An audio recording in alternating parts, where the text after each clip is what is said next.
Welcome back to the show, James. Thank you for having me on. Always a pleasure to be here. Watching from Japan, has the Donald Trump show caught the attention of the populace? It certainly has. I think it can't fail to do so, especially when Trump has been talking so much about the relationship with a number of different trading partners, but Japan in particular, and of course leveling his criticism at the Japanese car manufacturing industry as being unfair. And of course, Japanese car manufacturing is probably the prime contributor to the Japan-U.S. balance of trade surplus in Japan's case, or deficit in the U.S. case. So I think that's obviously a pretty important point going forward. And of course, the Prime Minister Shinzo Abe will be meeting with President Trump this Friday in Washington to discuss a number of trade issues, basically trying to salvage some sort of relationship after Trump squashed the Trans-Pacific Partnership deal, the TPP, that would have been the free trade area of the Asia-Pacific region. And now basically Abe is looking to see if he can salvage some sort of bilateral agreement with the U.S. and go forward from there. So it should be very interesting to see how that meeting takes place. Destroying the TPP on the American part, does that give China more leverage? It certainly does, and it was no surprise at all back in November when China started floating the idea of their own, if not replacement for the TPP, at least their own idea for a free trade zone that would be China-led instead of U.S.-led.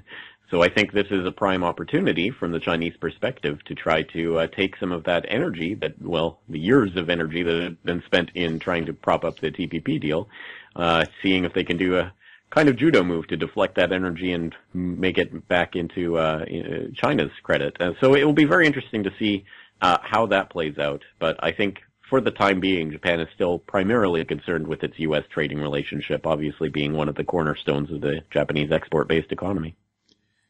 China's foreign reserves fell below $3 trillion last month, the first time in nearly 6 years it's been that low.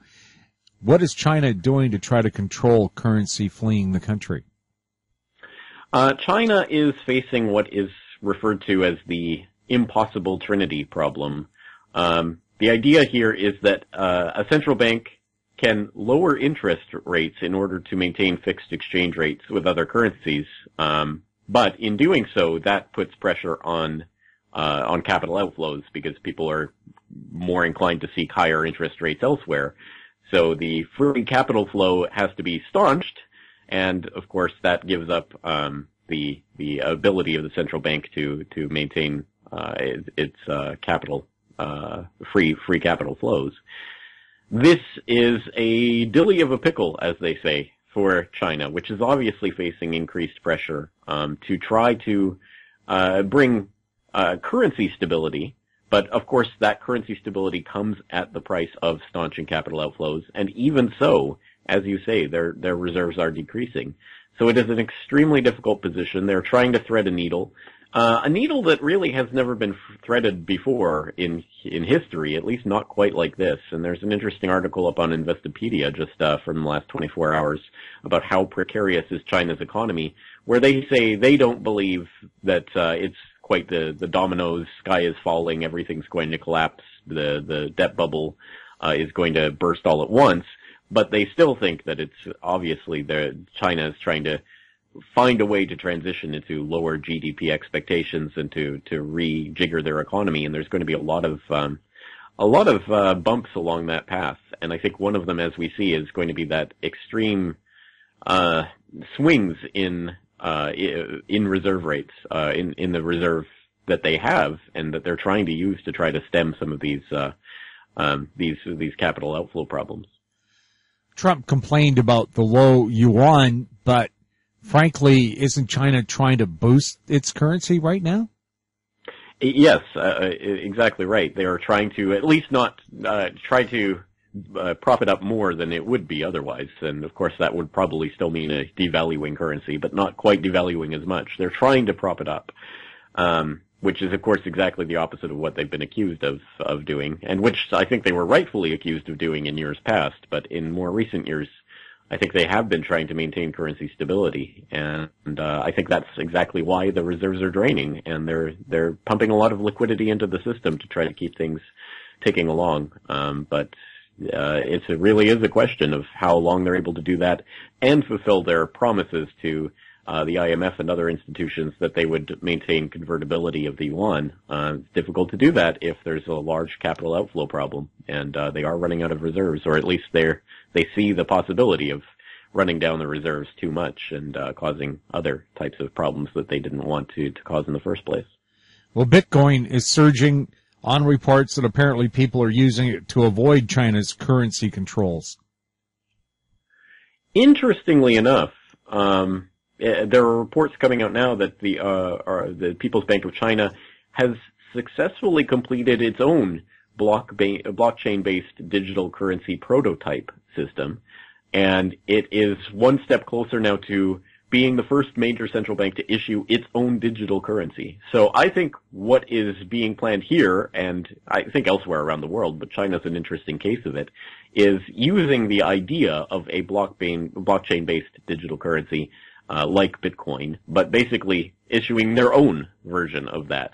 And of course, the idea here is not only it obviously cuts down on printing costs and other things like that, but also I think more importantly, it gives the PBOC complete oversight into economic transactions, complete transparency of all transactions that are taking place in the economy. It's really, I think, at this point, only a question of how long it takes to transition into that and what route they choose to go there. The PBOC could mandate usage and issue that directly into the economy themselves, or more likely, as is the case now, they would provide that liquidity of that digital currency to banks, which then would use that for deposits in depositors' accounts. So that would be the way it would filter down to the economy. But I think one way or another, China is going to be transitioning into cashless soon, and of course it won't be Bitcoin in their view. It will be their own currency, which means one can expect the clampdown on Bitcoin is going to increase from here. What about India's war on currency and gold? Certainly we've seen just incredible destabilization taking place over the last few months in the Indian economy as a result of this demonetization. And it's very interesting. If the idea here was for the Indian government to basically get its hands on more taxable income, because people would be forced to declare it as they transfer their money over, it's been a failure, at least in certain respects, at least in certain areas. One of the governors of one of the provinces of India has come out to say that they are actually collecting less tax revenue now because of the economic slowdown that's taken place as a result of this demonetization. But on the flip side of that, now they not only have caught a lot of people who had undeclared money floating around outside the system, who've been forced to turn that into the banks to collect the new money, but they're now also proposing a new system whereby the country's biometric ID, which has been issued over the last several years, it's collected the fingerprints and iris scans of the vast majority of the population. So upwards of 99% of the population are now entered in the biometric ID database, and pretty soon the tax department is going to be tying people's taxes into their biometric ID. And they're already issuing, obviously, biometric ID cards. Those cards are going to be part of a new payment system that the Indian government is working on launching. So you'll be able to buy things by swiping your finger or scanning your iris, which, again, I think leads to complete transparency of every economic transaction. It will be tied directly to your fingerprint. It's going to be quite a thing to behold, and it's quite remarkable, really, because of course places like China and India have been far behind the game, as I suppose, as it has played out the world over in terms of getting people onto the tax grid. Well, they're looking to leapfrog into the complete total state of surveillance, whereby they'll be able to control every transaction. So again, it will be very interesting to see how that plays out. And how are people going to get around it? Good question. And also security issues that come with that, because as we, I think, are starting to find out more and more, obviously these biometric systems can be duped, can be, in fact, Japanese researchers just did a test with a regular consumer camera. They were able to take pictures of people flashing the peace sign, as people generally do when they're taking a picture here in Japan, and from those pictures, you could actually get people's fingerprint details to the point where you could make your own copy of them and then presumably use them to access biometric systems. So this is clearly not a stable or a completely secure technology. And add to that the fact that if your password gets compromised, you can change your password. But if your fingerprints get compromised, what are you going to do? That will never change. You cannot change your fingerprints. So we are entering a very brave new world, and I think there's a lot of ramifications of this that people haven't even begun to consider yet. Well, I know when fingerprint ID came out for computers, and that was several years ago, I talked to a critic who said, what do you leave behind your path every day more than anything else? Fingerprints. Mm-hmm. They're everywhere. Mm-hmm. Exactly. Yeah, so you can get them off a doorknob, or, you go into a reception area, it's on a desk. We're going to have to what? Wear gloves? Well, I guess that would be the low-tech solution. I think that it's just a failed paradigm, but I think they're probably, rather than just staying with fingerprints, they're going to be working on probably two-factor identification. That's why the international body that's created the standards for biometric ID, the ICAO, has two-factor authentication as part of that protocol, which generally involves a digital photograph of the face, which will include biometric details of the face, and fingerprints, so that they can both be matched. There's lots of other biometric details that can and presumably will be used in the future, including such things as the way you walk, your gait, can actually be used to identify you. The way in which you type apparently is one of those factors that they can use for identification. So I'm sure they're going to roll out a number of different things over the years, but I think fundamentally the security problems remain. We'll have more with James Corbett right after the break. Gem International is a new diamond explorer in the richest diamond-producing country in Africa, located next to the fourth largest producing diamond mine in the world. International Spotlight is on an 1109-carat diamond, recently discovered in Africa by a fellow Canadian junior, with a proven operator and finance team. Gem International trades on the TSX Venture Exchange, symbol GI. Visit us at gemdiamondmining.com. Welcome back. We're speaking with James Corbett. James, what about this conversation between the Australian PM and Donald Trump? Apparently it did not end happily. And what are they thinking about? What does that mean for relationships with other countries in the U.S.? Yes, well, it's just part of this bluster of this flurry of activity that we've seen on the diplomatic front between Trump and various people. It's very, It's certainly a destabilization that's taking place across the board, and whatever did or did not take place in that call, and it's been denied that Trump hung up on the Australian Prime Minister, but whatever happened, I think we can understand that things have soured on a number of fronts, even amongst the absolute most staunchest allies of the U.S., and it's hard to think of a country that has been more supportive of everything that the U.S. has ever done than Australia, which has committed its own troops to basically every American military engagement over the last half century. Australia has always been there and always willing to contribute in Vietnam and elsewhere. And it's certainly a testament to just how destabilizing this new Trump administration is, that it's willing to throw things like that under the bus and question that fundamental relationship because of promises that were made in the Obama administration about accepting refugees. But I think that just goes to show how completely willing the Trump administration is to completely upend the table and rewrite some of these relationships. And it will be interesting to see what the ultimate effect of this is, because the message seems to be, at least at this point so far, unless you are, even if you are willing to bend over backwards for the United States, you might be thrown under the bus. So it could very well create that interest in countries in turning away from the U.S. and away from a U.S.-led unipolar world. And in fact, we've seen Australia itself talking about the possibility of moving into more of a Chinese-led trade deal in the wake of the TPP scrapping. We had Australian Trade Minister Steve Chobo musing about that last November. So we're starting to see this shift taking place, and it's very possible that one result of this could be the alienation of some of America's staunchest allies. Right, and Canada's Finance Minister Bill Morneau had a panel put together to take a look at what should Canada do with its business interests, and they were told the best idea, get more relationships with China and the rest of Asia. I think it will be coming more down to a choice in a way that it hasn't been so clear-cut before. And that choice may be forced. The hand may be forced. And it would be certainly it would be a huge shift in the Canadian economy, and it's by no means certain that China and other markets would be able to take up that place that the U.S. obviously has in terms of the Canadian economy. But with the scrapping of NAFTA and whatever else may or may not be coming down the line, certainly I think Canada would have to be looking at other trading partners at this point so that all the eggs are not in one basket. Some people are also mentioning that with the U.S.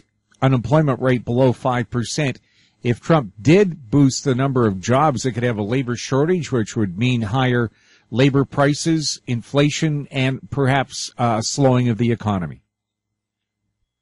That's fairly speculative at this point. It is certainly something that could happen, but maybe we should wait to see what does actually eventuate from that. I think, again, another wild card in all of this is the Federal Reserve that is signaling 3 rate hikes this year.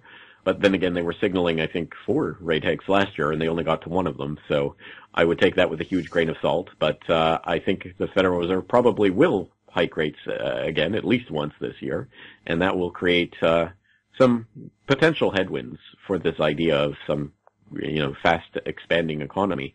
We'll certainly see. We'll see how this plays out and what different factors come about as a result of it. But I think maybe Trump and his supporters might not want to be counting those extra jobs before they hatch.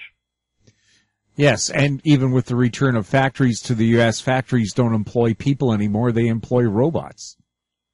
Increasingly so. And I was just reading a headline of the story. I didn't read into the details, but it was about a factory I believe in China, that had gone to over 90% automation and had reduced errors in production by 80%. So win-win-win for the owners of the factory, certainly not win-win-win for the workers. And we'll have to see. I think that's going to be the increasing story of the year, and if not this year, then in the coming years, is going to be about replacement of vast sections of the workforce. And we already saw last year the first trial run of a trial delivery of Budweiser via a robot or an AI-driven truck.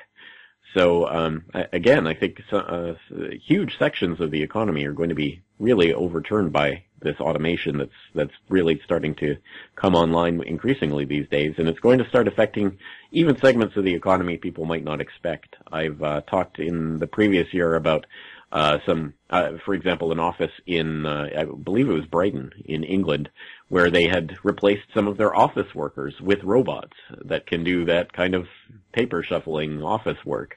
Again, it's going to start affecting more and more people, and that certainly will, I think, call into question this idea that the Trump administration is going to be a job-creating one. Yes, and governments rely on income tax to fund their activities. What happens when people aren't making any income?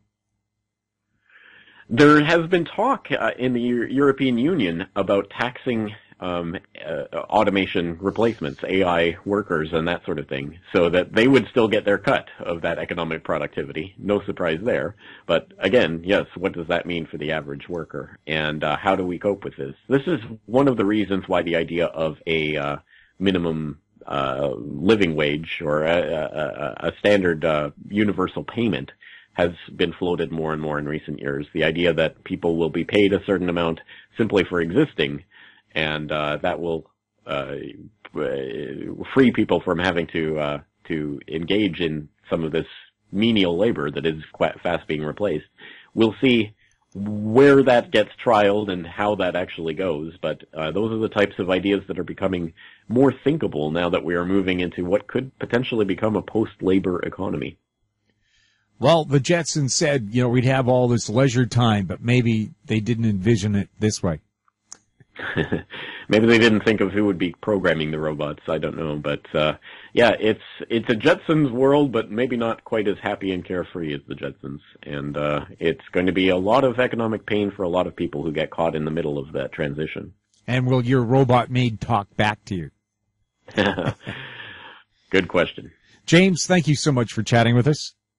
Thank you for having me on. My guest has been James Corbett, editor of the CorbettReport.com and contributing journalist to the International Forecaster.